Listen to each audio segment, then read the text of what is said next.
शङ्कर प्रवीर्देवै सदा वन्दिता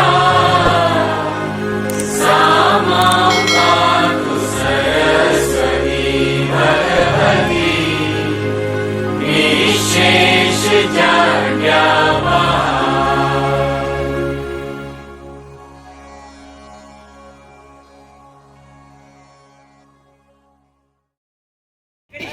એવી મગજની શક્તિ જ નથી.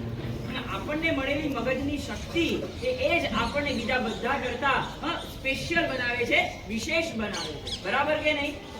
તમે વિશેષ છો. હવે તમે વિશેષ છો, તમને આવો સરસ મગજની શક્તિ મળી છે, તો એનો ઉપયોગ તમે શેના માટે કરશો? તમે બધા આ વિદ્યાના મંદિરમાં આવો છો કે નથી આવતા? સ્કૂલ એટલે શું? શાળા એટલે શું? વિદ્યા પ્રાપ્ત કરવાનું મંદિર. અહીંયા તમે શું પ્રાપ્ત કરવા માટે આવો છો? વિદ્યા. વિદ્યાને બીજું શું કહેવાય? જ્ઞાન. આ જ્ઞાન કેમ મેળવવાનું? કારણ કે તમારી અંદર જે મોહનું અંધકાર છે, તમારી અંદર જે અંધારું છે, એને દૂર કોણ કરશે? આ જ્ઞાન રૂપી પ્રકાશ. જ્ઞાનને પ્રકાશની ઉપમા આપવામાં આવે છે.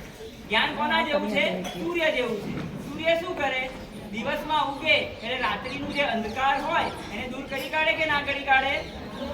બસ એવી જ રીતે સૂર્ય જો રાત્રિના અંધકારને દૂર કરે છે, તો આપણી અંદર જે અજ્ઞાનનું અંધારું પડ્યું છે ને, આપણી અંદર જે અજ્ઞાન પડ્યું છે, આપણે પણ નહીંતર પશુઓ જેવા જ હોત, આપણી પાસે પણ જ્ઞાન ના હોત, તો આપણી અંદર જે અજ્ઞાન પડ્યું છે એ અજ્ઞાનના અંધકારને દૂર કોણ કરે છે? આપણને મળતું જ્ઞાન. અને એ મેળવવા માટે આપણે અહીંયા આવીએ છીએ કે નથી આવતા? તમે બધા જ જ્ઞાન મેળવવા માટે અહીંયા આવો છો. જ્ઞાન મળશે તો તમારી અંદર શું આવશે? તમારી અંદર બે વસ્તુ આવવી જોઈએ. જ્ઞાન મેળવીને આપણે બે વસ્તુ કરવાની છે. તમે જે જ્ઞાન મેળવો છો એનાથી તમારે તમારી શ્રદ્ધા, તમારો વિશ્વાસ, તમારામાં કોન્ફિડન્સ આવવો જોઈએ.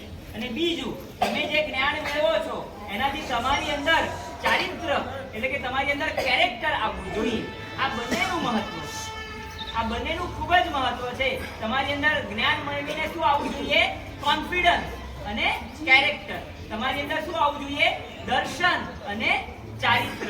તમારી અંદર બીજા શબ્દોમાં કહીએ તો શું આવવું જોઈએ?